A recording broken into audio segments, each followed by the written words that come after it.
continuing the laws of wine. We spoke about yain nesach, yain that was used for idolatry as a libation for idols, and we also spoke about yain stam, which is wine that was made by a non-Jew without, and it was made by a non-Jew. So yain shenoga ba'agoy v'yoda shu yain. Now, if wine that was touched by a goy, and he knew that it is wine, so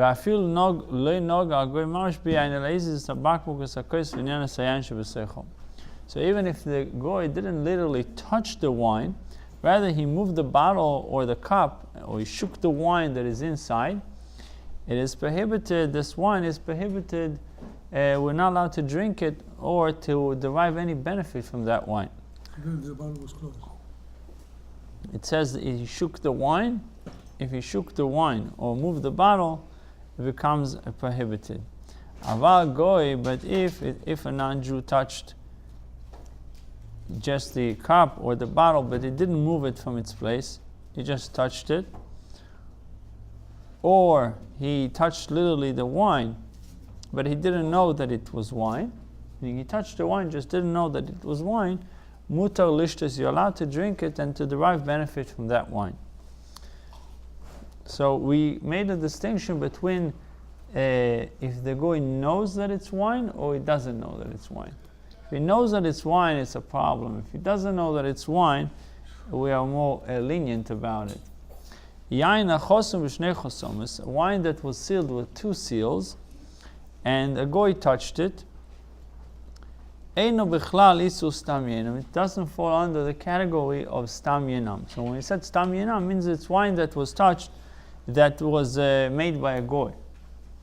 Umusa ar lishtes v'lenos mimeno. And therefore you're allowed to drink from it and to derive benefit from it. So again, we're dealing with wine that has 2 seals. V'chein, and similarly yain mevushal, or fermented wine that was touched by a goy. Meaning, wine that was, we mentioned yesterday, wine that was cooked, right? It was brought to boil.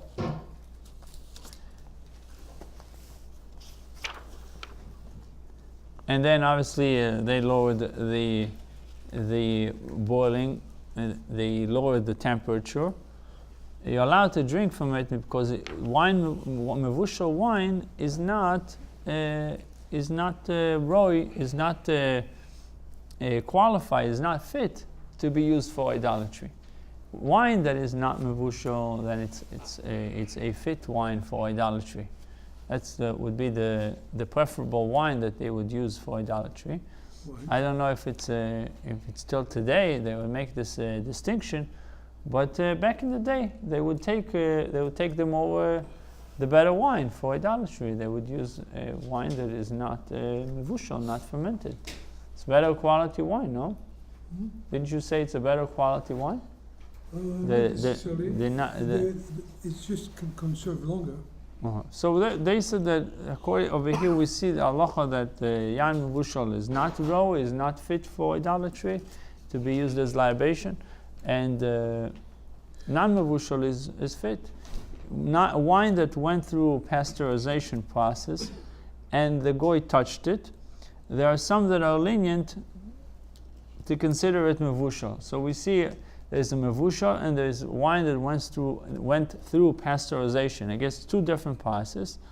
Umuta b'shtir b'anoy. That wine, so some are lenient when it comes to pasteurized wine, and to consider it mevushal, and therefore a goy touched it, you're allowed to drink it and to derive benefit from it. And some are stringent even about this type of wine, the pasteurized wine, and they prohibit that wine. Why? Because the pasteurization, the heat that they use to pasteurize the wine, although it kills the bacteria, but it does not take any, it does not diminish the quantity of wine.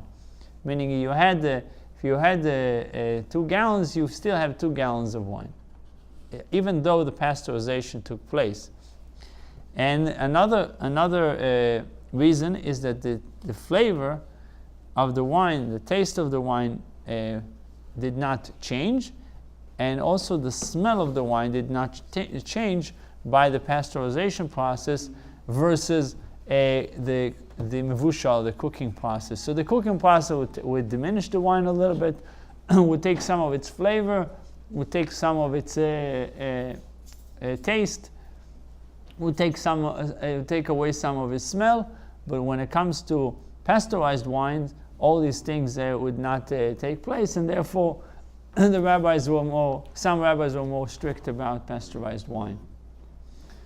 So what did we learn? We learned that we have, first regarding regular wine, if the goy touched it and shook it, it's a problem, knowing that it's wine. If he doesn't know that it's wine, It's okay. that would be less of a problem. Also, we spoke about, before we go to, we also mentioned that if he touched it but didn't move it, meaning it's non-mevushal wine, the goy touched it and did not move it, knowing that it's wine. What is touching and don't move it? Here, I touched it, I didn't move it, and this is moving it. So shaking it, moving it, changing its place.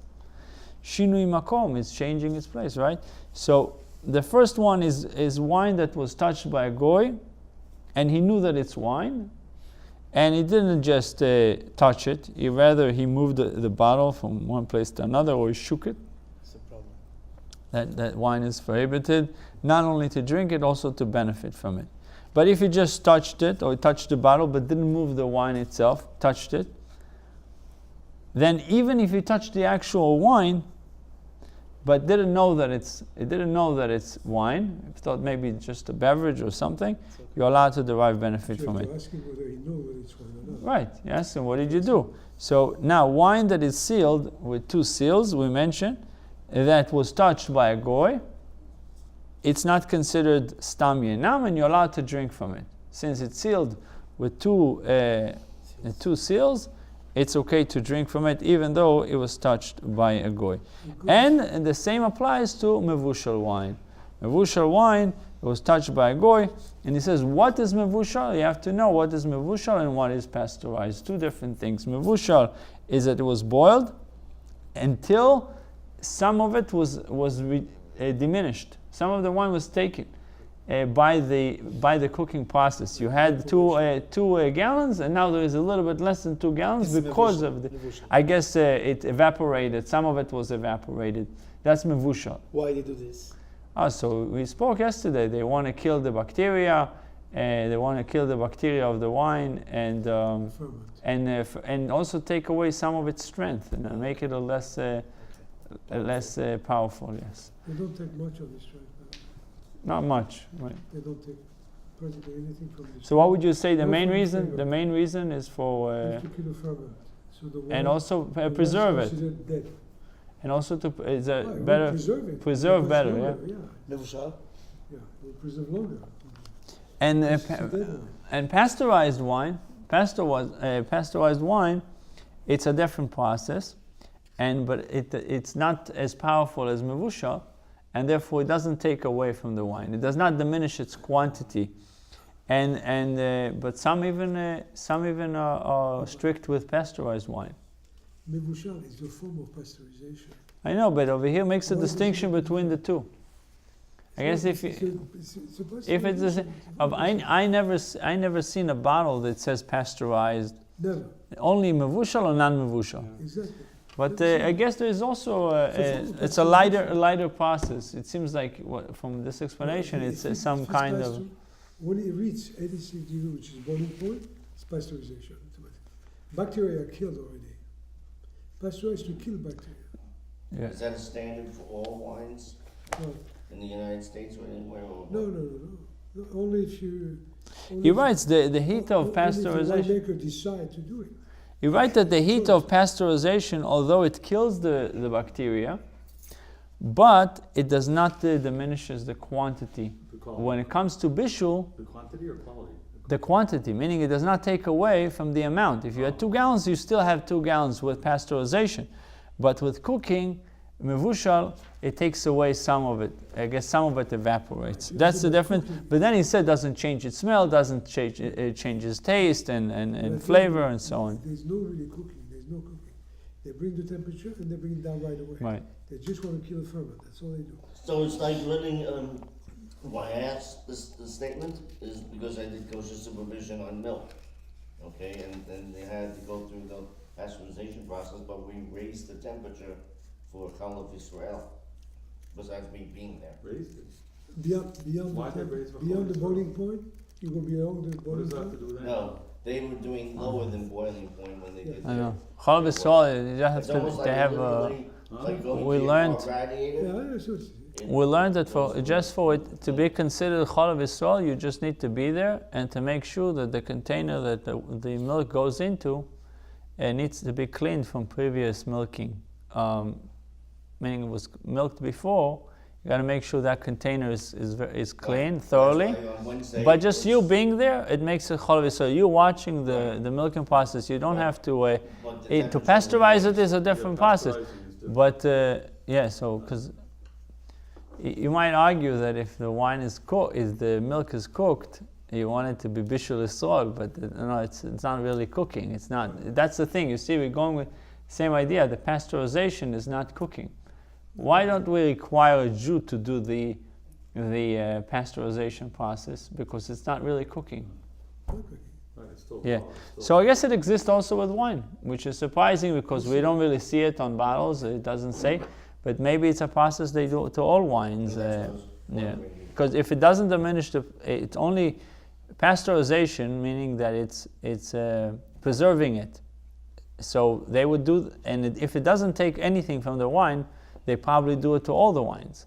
But some wines they also do a little bit more to bring it into maybe a greater boil process. I don't know, but that's what we see in the Shulchan Aruch. If you take, Rabbi, the milk directly from the cow, it's considered Chalav Israel?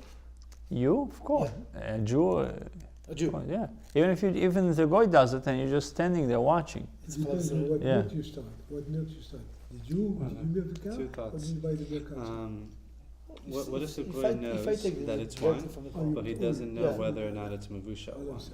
So he thought it might have been mavushal, so he was Oh, it's handling Jew, it, it's 100%. and then he sees, oh, it's not mavushal. even if a boy take So, but he knew it was wine, and he It's touched also- it and moved it, but then he Just- didn't know that's whether or not it was what it was. mavushal As or long not. as it's Yeah, so That's what because he it knew it was. was wine, it's gone, the bottle. Yeah, that's what we just learned. And what considers two seals? Would the cork be considered a seal, or would there be two others, like a seal and a wire? Yeah, wrap there is a around seal, and then there is the wrapper on top. That's the second seal. If you notice, you don't have it on. You're buying a Coke bottle. You don't have it. You have it on specifically on wine. There's the cork, and then there's the seal on the wrapper, a tight wrap on top. That's the two seals. Let's do the Tanya.